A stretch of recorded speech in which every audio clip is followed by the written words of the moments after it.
Hello, welcome to The Whole Elephant. I am so glad you're joining me today. I'm excited for this episode. I could not believe when this person agreed to come on my podcast. When I started this thing, these are the people that I dreamed about interviewing and having a chat with. And I can't believe that it happened. So awesome. Shoshana Bean is an actress and singer. On her own, she has 3 independent solo albums out as a singer. You might know her specifically from Broadway, which is obviously, if you've been following this podcast, how I know her. She's been Elphaba in Wicked. She's been Jenna in Waitress. She was in the original cast of Hairspray. So we got deep into Broadway and her journey through that. I hope you're having a great day. Thank you for being here. Sit back and enjoy the chat. Shoshana, good morning. How are you today? Good morning, sir. I'm good. How are you? Thanks for being here on The Whole Elephant. Goodness, it is an honor to have you this My pleasure. Thanks for having me. How are you? I mean, I asked how are you doing kind of flippantly, but you are a performer who has gone through COVID the last year and a half. How are you? Are you okay? I'm good, actually. It's been an incredibly revelatory year, I would say.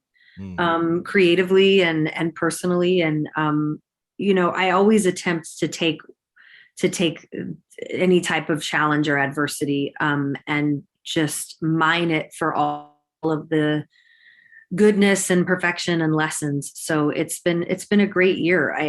I'm happy to say. And weirdly, I'm sort of like more having a hard time adjusting to like reentry. Yeah. Being around people, having a full schedule, getting shows back on the books, like getting back to that, because I've gotten so in my groove of this like freedom of, time and creativity. So that's more of the adjustment, but I'm good. I'm happy. How about you? I'm good. Yeah, same. So I lead worship at a church. That's my full-time job. Nice. And I sang to an empty room for a year and a half. Yeah. And now people are back in there, and it is an adjustment getting back to what that feels like and what that's like. You kind of settle into something new, and I totally get that. Do you wonder how you did it before the pandemic? Are you going, how did I ever do this? Is it getting back in shape sort of?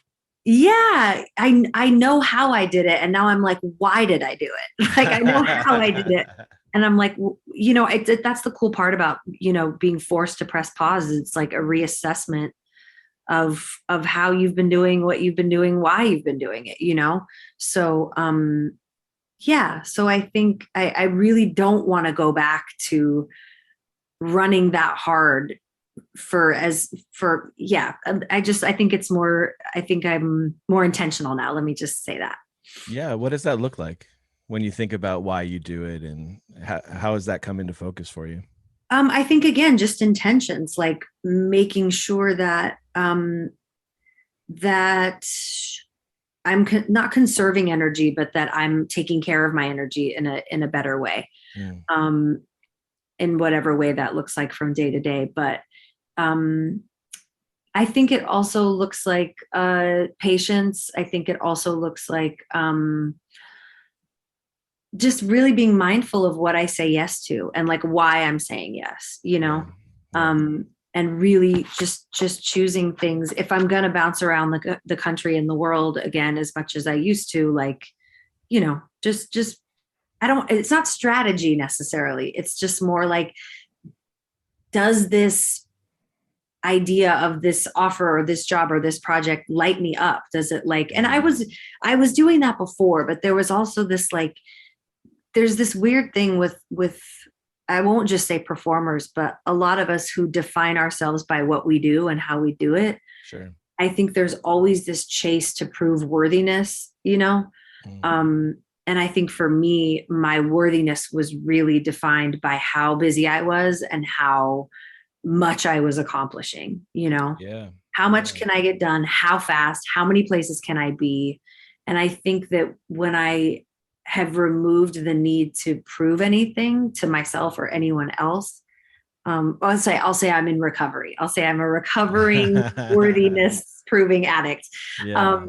That I think it just removes the need to attempt to be everything to everyone and everywhere at all times. I think it's just it simplifies things a lot when you already come from a space of feeling, you know, feeling like you don't have to prove anything. Does that make sense? Totally. I would imagine in the Broadway world, there's a lot of the comparison. Yeah. If I could get to that person's level, and Sure. you are at the top of the level, there's plenty of people looking at you, but I would imagine there are people that you're looking at saying happiness would be if I could be in their shoes.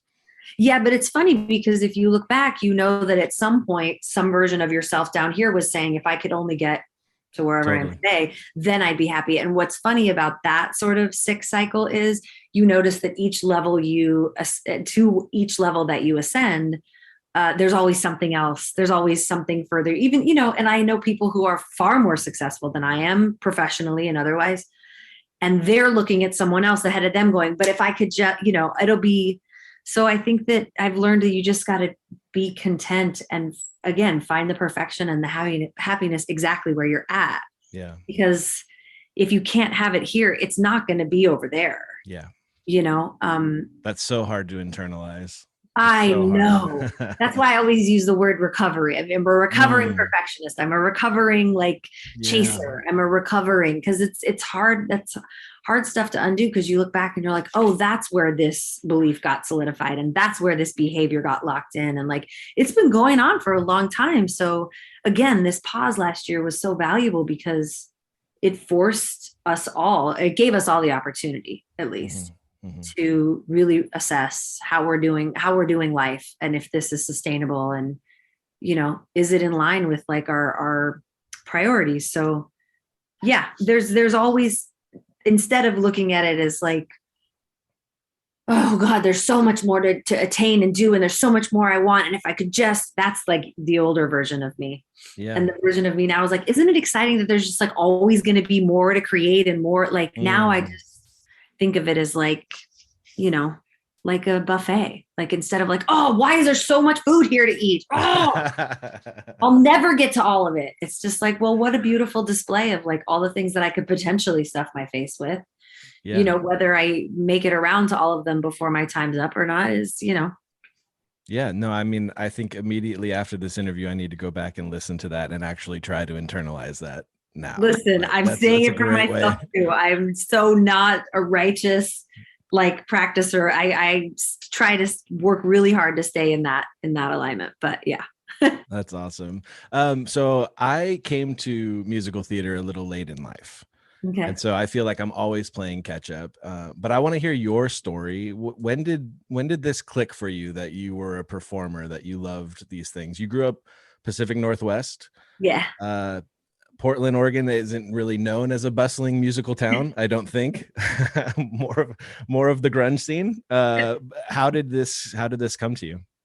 I actually, the earliest part of my life, I was born in Olympia, Washington. So that part, if you think Portland isn't a bustling musical scene, you can imagine what Olympia, Washington is serving. But, when people ask when did you know, or how did it start? It's it just was innate. It was just innate in me. I just truly feel I feel like I came out just being drawn to playing dress up and putting the tape player on and putting the record player. There was always music playing in my upbringing. So for me, it was always about dressing up and dancing and singing along and performing in the house is truly where it started. I don't remember seeing it and emulating it. It just was it just was natural for me. That was play for me. So yeah, I think once my mom realized, that I was drawn to it, or it was naturally doing it, she put me in tap class first, and then then ballet and gymnastics, and then finally a theater group in Olympia, Washington. And so that's when I started to really get into it. I did a couple different productions in Olympia before we moved to Portland. And weirdly enough, moving to Portland, it was a much larger professional scene, many theaters and many acting, many things to be involved in. And she put me in an acting class because my parents split when I was 9, and my mom and I moved to Portland. So it was a summer, and she was gratefully put me into a space where she knew that I would be creative and active and happy. So she put me in an acting class, and really quickly in the acting class, the teacher was like, hey, there's this audition for this. They had just built this beautiful new state-of-the-art theater in downtown Portland. And they were like, there's going to be a professional production of this show. And they're bringing in the leads. It's it was an equity show, I imagine, because they brought in the leads from New York. And, there's a kid in the show, she should audition. And so I did, and I got the part. And that I think is when, whether I realized at that moment that the rest of my life was going to be this, or whether just it's right behind me, or whether just the sort of, I say that like the path was laid there because it was a magical, special experience. It was Sunday in the Park with George. And so there's only one child in the show. So of course it was me and a bunch of adults, which is like my favorite space to be in, because I felt so grown up and so privy to such an appropriate thing, but the star of the show was Pam Myers, and she sang, she was another 100 people in the original cast of Company. But she just was like, she was an icon to me. I didn't know what Company was or any of that, like just being in her presence. And she was so generous. And then another woman in the company soon after that became my voice teacher. And then she changed my life. She, gave me the foundation, for my love of the instrument and my need to like continue to learn and grow and play and push the boundaries and all of that. So Barbara laid the foundation. And then when it came time to go to college, and I'm like, oh, well, I guess I'm going to go to University of Oregon, obviously, Barbara was like, you can go to school for musical theater. Like, why would I go to school for musical theater? What do you need training for to do this? Like, I've been doing it since I'm born. Like, why would I? Right. And she was like, you can get a Bachelor of Fine Arts in it. My mom was like, I just feel like you should take this shot. Like, you can always fall back on business stuff, but like, don't you want to just try? And then that's rare. Right? I know, but for my mom to be that accepting of it. Both of my parents, my father is more reticent. My mom, I think they both were like closeted, stifled creatives who had, my dad loves music. He played piano when he was little. Both of his brothers are musicians. I really feel like if my dad's life hadn't sort of taken a little bit of a left turn, that he's from a family of creatives. Yeah. Like, I just feel like he's a very stifled creative who never got the opportunity to really see what his creativity was or what his voice was. Right. And then my mom is incredibly creative. Like, she's a dancer, she's a dance teacher. So I think, again, for her, I think it was like, she didn't get the opportunity for someone to say like, what is your heart calling you to do? Like, what, no one ever fostered her creativity, her writing, her dancing. She's just incredibly creative. And so I think I really lucked out landing, with these two, because again, my dad took a little longer to get on board, and it's still a challenge for him to understand like the business side of what we do. Right. But my mom for sure. And then Barbara, my voice teacher, was like, you should look at University of Cincinnati, which sounded ridiculous to me. And she was like, Pam Myers was one of the first graduates of that school, hearkening back to Sunday in the Park with George. So again, I say like, it just always very strategically laid for me in the small town of Portland, Oregon. And so that was really the beginning. And I did the high school shows, and I did a couple other professional things, but it wasn't I always studied voice. And at some point I quit dance. Like, I think some part of my like soul, spirit, highest self knew like, this is going to be my life. I just want to be a kid. So I was on the drill team, and I, TP'd houses, and, I was a high school kid, knowing that like I was going to go to college and have to, so yeah, that's the long story of the beginning, I guess. Yeah. I mean, growing up in Olympia, Washington, there's lots of places in the country that don't have access to theater. And there's a lot of pros and cons that get thrown around about filming Broadway. We have Hamilton now. I thought when they filmed Newsies, it was incredible. I absolutely love that production of it. Do you think that's a good thing, that it's going to give more kids access growing up to those musicals? Or what is your take before we continue with your story? Just a little side note. Yeah. I mean, I think the access has been expanding, over the past decade or two, with YouTube I think YouTube has been the the massive expander, and also the accessibility like of the soundtracks that they can go on iTunes and buy it, or they can go on Spotify and stream it. When I was younger, we had to go to the library and check out, or go to Tower Records, and, the soundtrack department, the Broadway soundtrack section of Tower Records was not plentiful. Okay. Yeah. They were probably shipped 2 copies of Into the Woods, and I was lucky that I got one of them. Do you know what I'm saying? So once it was like college time, we would go to the library and you could check out 10 CDs at a time. Right. And now they can just stream and listen, and it's just so much easier. As well as YouTube has given them a window in, which I think makes people more apt to travel, which I think makes them more apt to go to the touring shows. For me, it was the touring shows that were the way in, the Tonys and the touring shows. My mom bought us season tickets, of course. And so we would go to all the shows that would come through, which is like 5 or 6 shows a year. Right. Mm-hmm. I think that was my exposure. We only went to New York like 2 or 3 times to see shows as I was growing up, if even that. Tours were really the way. But yes, I think I'm more excited about the world of movie musicals than I am about filming Broadway shows, because really? That's interesting. Because Broadway shows are a proscenium experience. Like, it's very hard. I actually, to be honest with you, haven't seen many of them. So I just know what the experience is like sitting in the audience, and it's not the same seeing it filmed. Right.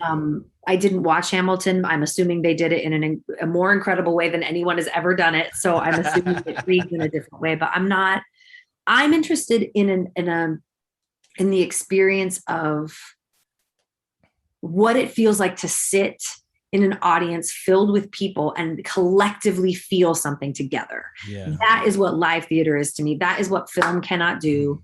That is what film cannot capture. When you're filming a musical, it's not the same emotional experience, because you're not experiencing it en masse, like with people. It's a connected, energetic experience that is indescribable.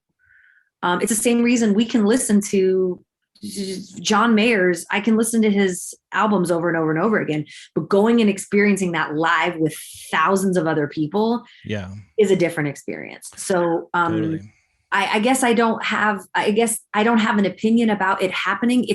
I'm not interested in it, but yes, I'm all for expanding our space, Broadway space, and pop culture, and if that means accessibility, then by all means. I don't think that it cheapens the craft at all, but I do want people to get their butts into the seats in the theater. Right. To oh my God, did I leave my dog out?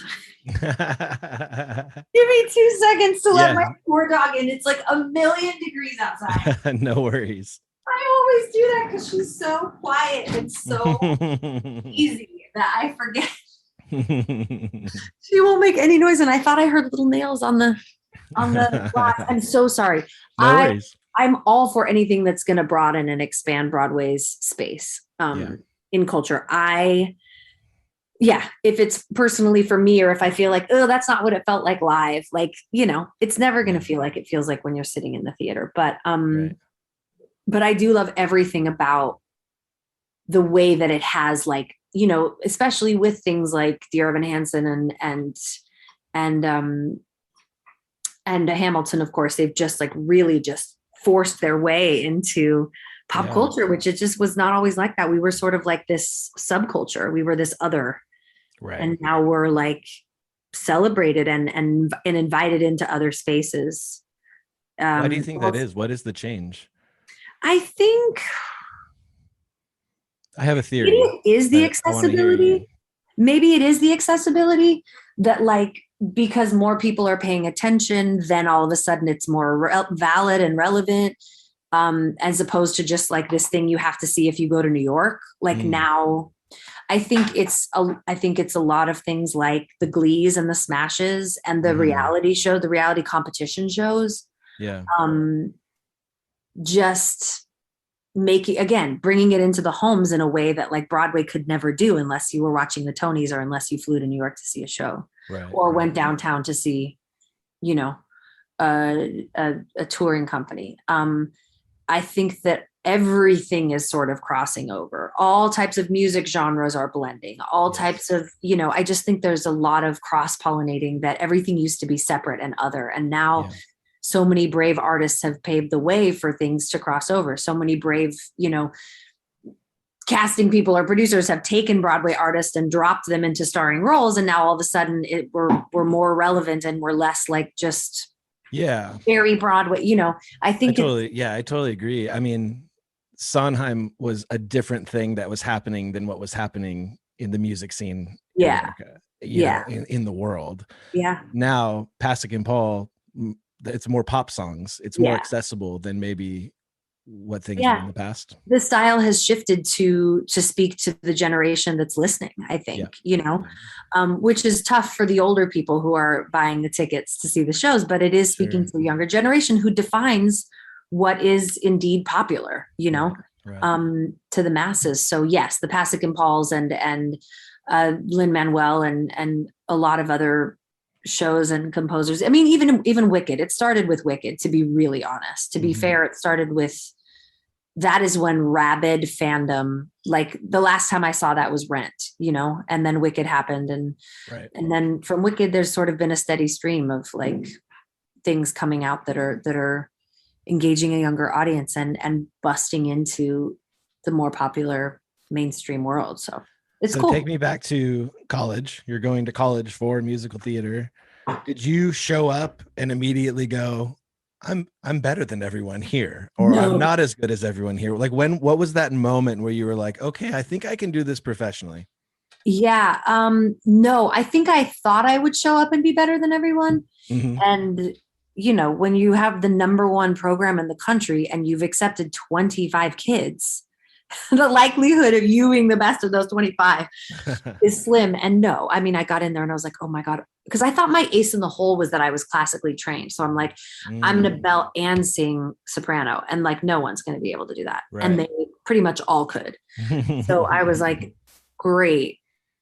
But I think it needed to be that way because I think there was some part of me that didn't know, because again, small town, right? Big fish in a little pond. And I just didn't know how much was out there, how much talent, how much more there was for me to learn, how much further I could expand, And so I needed to essentially play tennis with people who were way better than me. And that's what happened. And it created this fierce level of competitiveness in me. It brought out the competitor in me. And it also just created this fierce need and thirst and hunger to just constantly learn and grow. I'm still like that. Like I still refuse to just be like, it's good enough. Like I always just want to be better and keep growing, and keep refining. So yeah. By the time you left, were you confident that you could make it? Yeah, I think I was. I think I felt I was scared, but I would soon very quickly realize that I was over prepared for what the world of auditioning in New York and all of that was going to be. I was over prepared. And I also think I got there right at the time where things were shifting into being more pop centric, and there weren't a lot of people singing how I was singing. So I feel like I just dropped in and landed, and they were like, yeah, we need that, in a lot of different spaces. No one was bringing that level of high intensity pop acrobatic into musical theater. Like, right. And so, yeah, I was more than prepared from school, for sure. Yeah. Was it overwhelming to move there, to start auditioning? Because when the first time I went to New York, I was overwhelmed just by how compact it is. Right. Like I literally like looked down the street and, again, I got into it late. So I looked down the street and Come From Away, Dear Evan Hansen, and Great Comet are like literally on the same city block. Right. Oh, you thought they'd be all spread out. Yes. Because I live in LA. LA where you got to drive 45 minutes to get to the next show. You know what I mean? Like it was overwhelming how everything is so compact in that one space. But you weren't overwhelmed by it. It was. No, I had been there a number of times growing up. So and weirdly, like we have a lot of family from the East Coast. So I don't know. It always just felt like home to me, and again, overly prepared from our conservatory training for the audition process and how to be prepared and how to present yourself.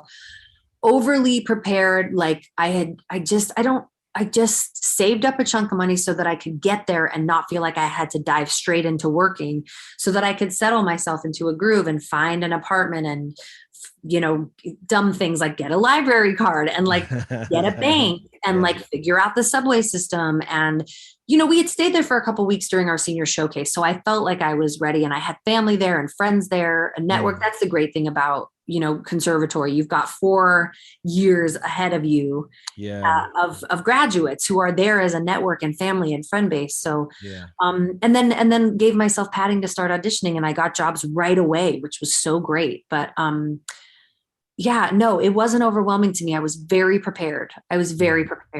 Yeah. So and talk to me about Hairspray. How did Hairspray come about?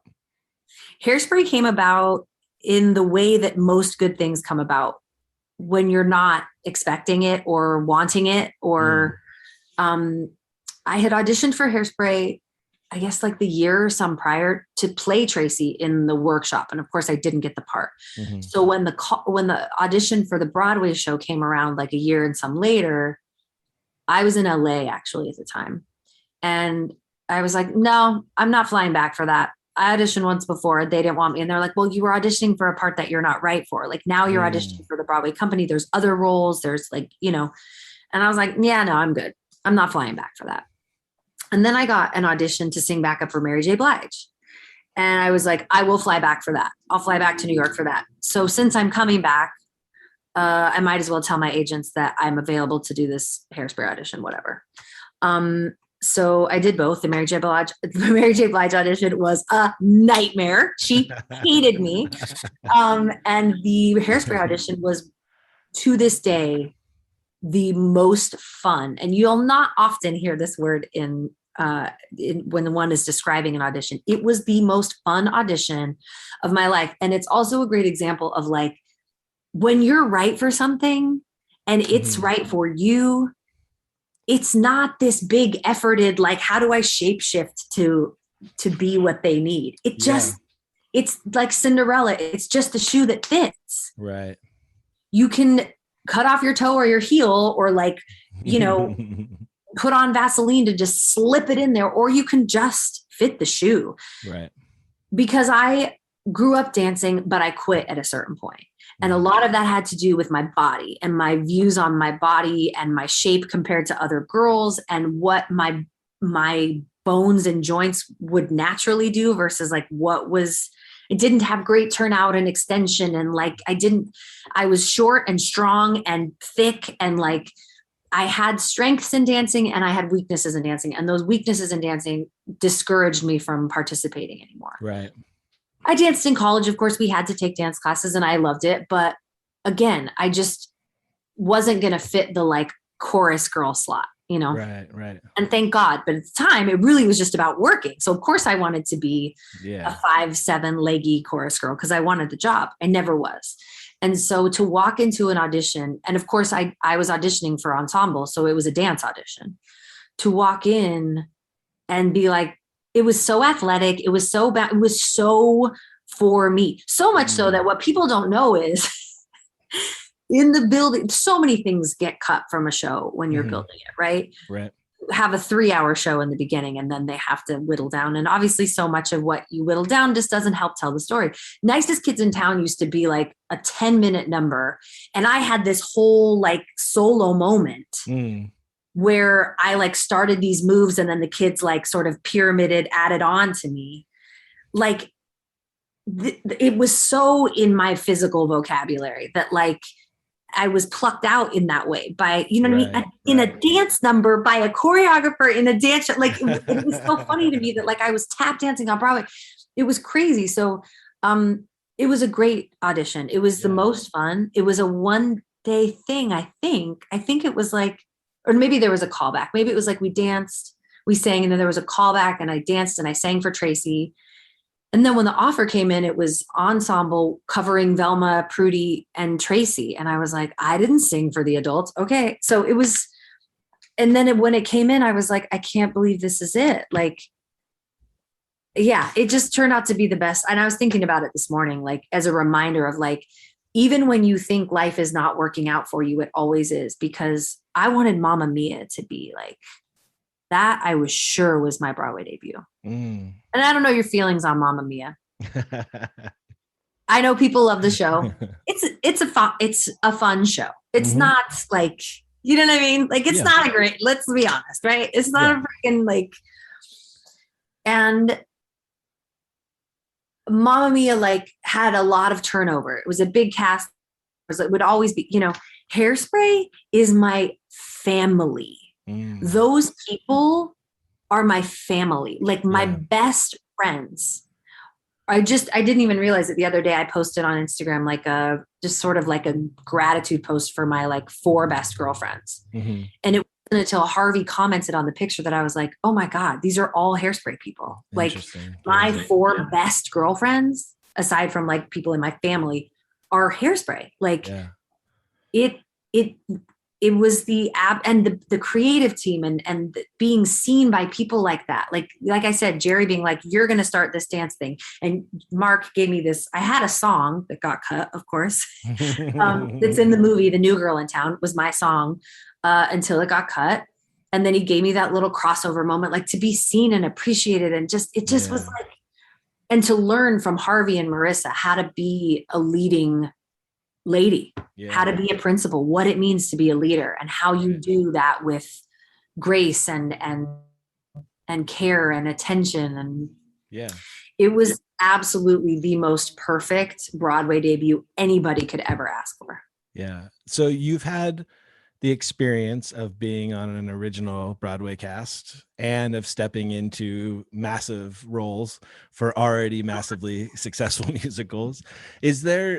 I don't even know this. Is there a different prestige level on Broadway? Are you trying to get on original casts, or are you trying to get roles that already exist? Do you know what I mean? Is there a different, are you chasing those? I haven't tried for anything in regards to musicals since probably when I guess once I was the standby in Wicked, I definitely was like, let it be known that I would very much like to take over for this role. And so I guess the only thing I tried to do was be great every time I went on, right? I tried to like, but everything else has just sort of been gifted to me. And even that, like, didn't look like it was going to happen. And so I gave up on it. And then it was, so, I've never really had a strategy as far as like what I want my Broadway path to look like. At this point, now that I have replaced 2 great roles from 2 great women, I would like to originate something. Absolutely. I think that, there's amazing things that come with it and challenges that come with it on both sides. To originate something is months and months of work with no guarantee of how that's going to go. And to replace in a show that is successful in a role that people love, I mean, like that is obviously a gift. But it begs comparison all the time. Like there's cons to it as well. Like you're never quite like out of people's, you're never quite out of the critical eye because they've seen other people do it. And, but so I'm really interested in how, go ahead. Sorry.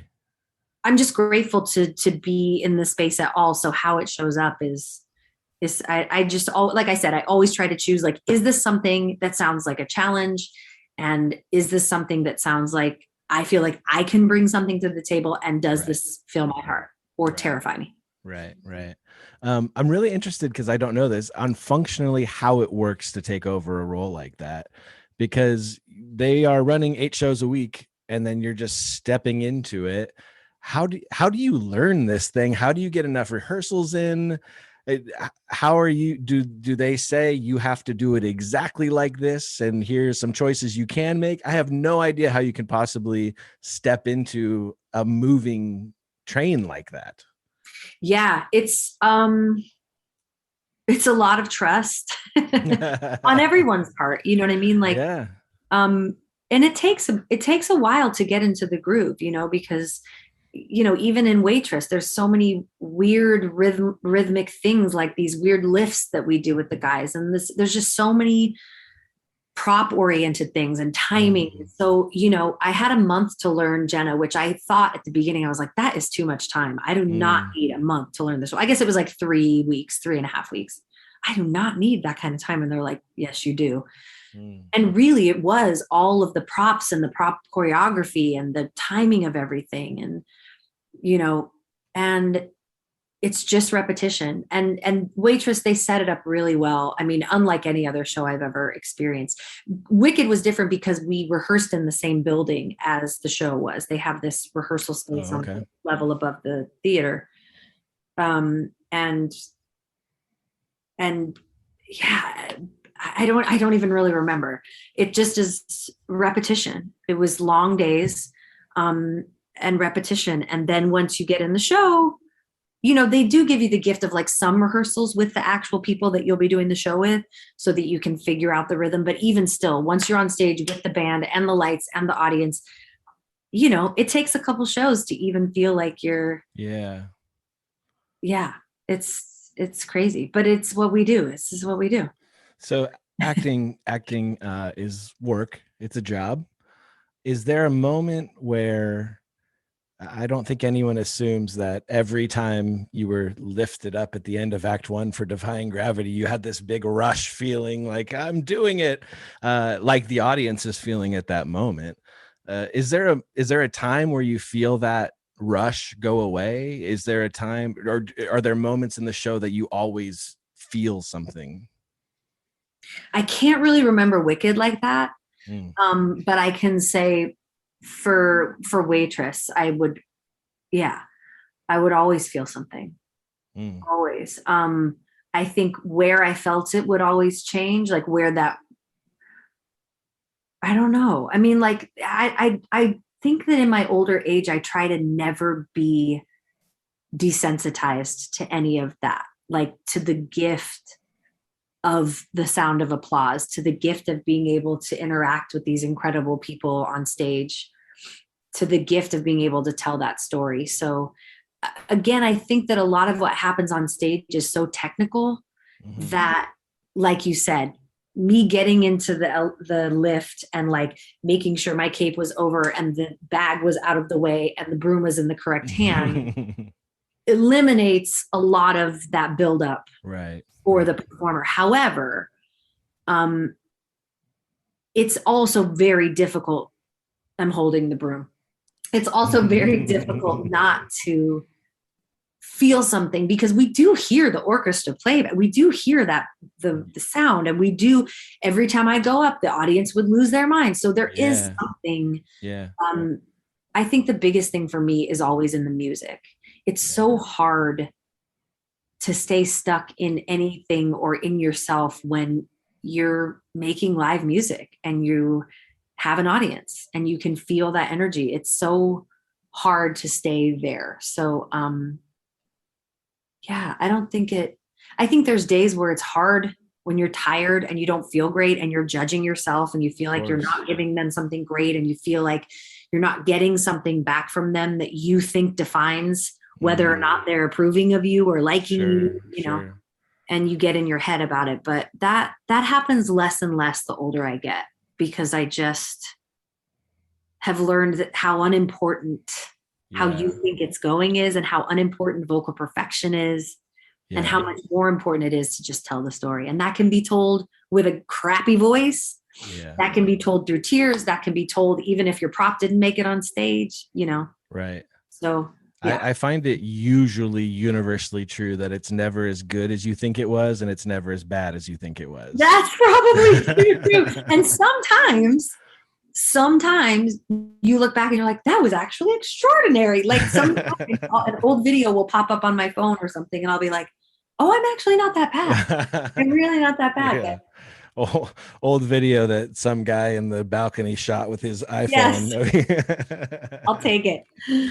So I want to ask one more Broadway question before we change gears here. Is there a role out there that you're dying to play that would be a dream role, or, you know, someone you're dying to work with? Is there a dream role out there for you? Yeah, it's always just Fanny Bryce. It's always Fanny Bryce and Funny Girl. I also would love to play the baker's wife in Into the Woods. I would love to play Dot in Sunday in the Park with George. Uh, yeah, those are the three. Those are the three big ones. I also would like a shot at. It would take me a little bit of time to really get my voice in shape. But Bridges of Madison County. I don't know her name actually. Francesca, to play Francesca in Bridges. Yeah. Yeah. I have a 7-year-old daughter, and Into the Woods, the movie version, which is, you can have opinions about how that turned out, but we watched it and she was just mesmerized by it. And I was like, this is my daughter. This is clearly. Yes, you did good. You did good. The second act terrified her, but she was mesmerized. Yeah, the movie's dark, isn't it? It's very dark. It's very dark. So a big part of why I started this podcast and my own personal journey is just learning about people's view on faith, religion, God, no God. What does that look for you? How has that played out in your life? Yeah, well, I was raised Jewish, so for me, that mostly just means for me that mostly just culture and tradition. I was raised very traditionally in, we celebrated all the holidays. I had to go to Sunday school, Hebrew school. I got bat mitzvahed. I participated in the youth programs.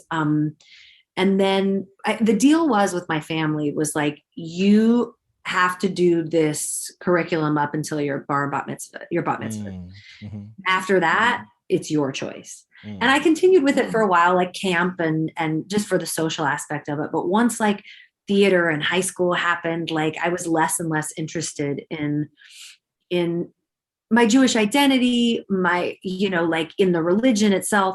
Then in college, I took a lot of Jewish studies courses, which were so fascinating to me because I felt like the limited scope that they sort of give you in Hebrew school and Sunday school, then to crack it open with all these cool philosophers and all these different, that was really cool. Yeah. And then again, like living in New York and then having the HO week schedule, like I wasn't able to go to holidays. I wasn't able to go home for cousin's bar and bat mitzvahs. So I felt really disconnected. And I have sort of forged my own spiritual path, learning like, for a long time, I was with a Christian who was on the worship team. So I was at church. That was a whole different world for me.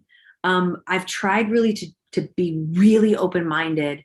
And what I have found in all of the different religions that I've,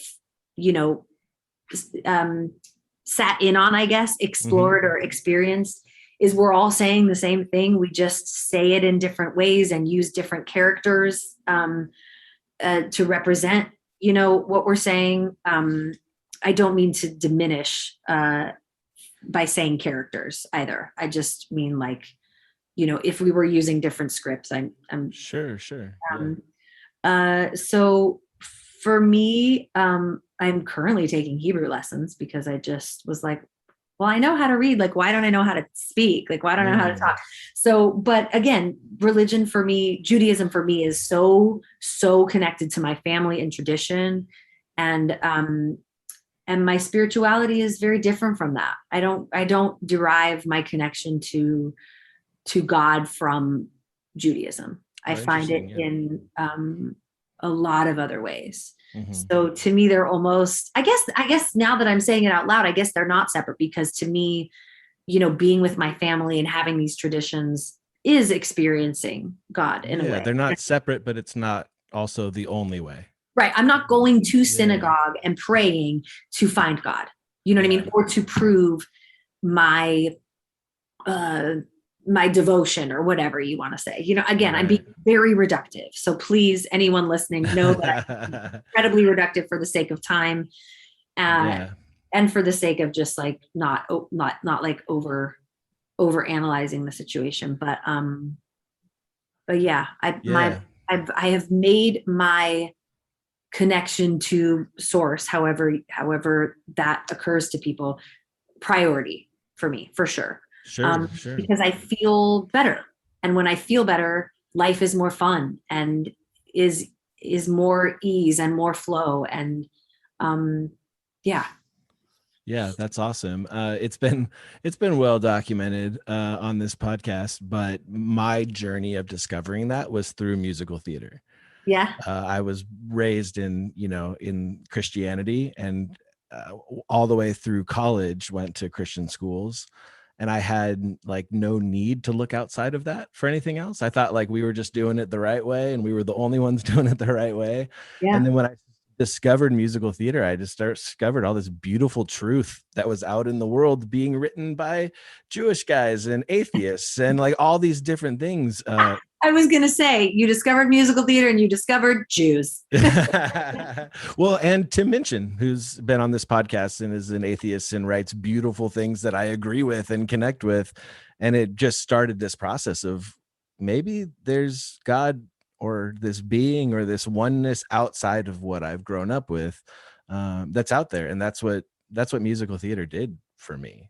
Interesting. That's so beautiful. Not something you would commonly hear about what musical theater has done. That's incredible. Yeah, I mean, there like my perfect example, like Pippin is a sermon. I mean, like there's no other way to get around it. Like all Christianity should go.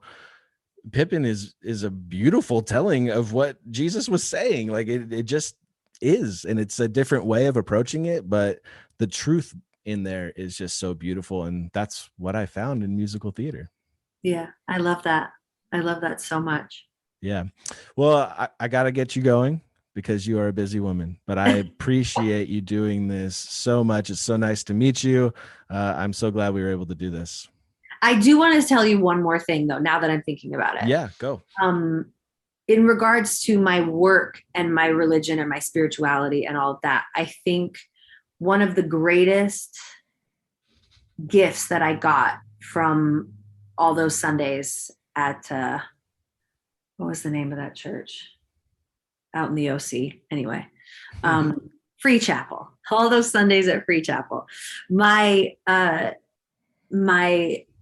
ex used to say that when the worship team would pray before they would go out, they would just pray, let them see you and not us. Let them see you and not us. Mm-hmm. That is a prayer that I say every time before I go on stage. Let them see you and not me. Let them see you and not me. So for me, what I do is a spiritual and religious experience. It connects, it heals, it inspires, it moves. And I always attempt to create that environment when I'm performing. You know what I mean? Yeah. The way that you feel when you're worshiping and the reaction that you see and the way you see people crack open with the space that you create. Right. You know, that to me is always the goal, whether you're saying the name Jesus or whether you're saying she used to be mine. Do you know what I mean? Yeah. Yeah. You're putting truth out there and people are responding to it. It's a beautiful thing. There you go. All right. Thank you so much. Thanks, man. Have a great day. Nice to meet you. Thanks for having me. You too. Bye, baby.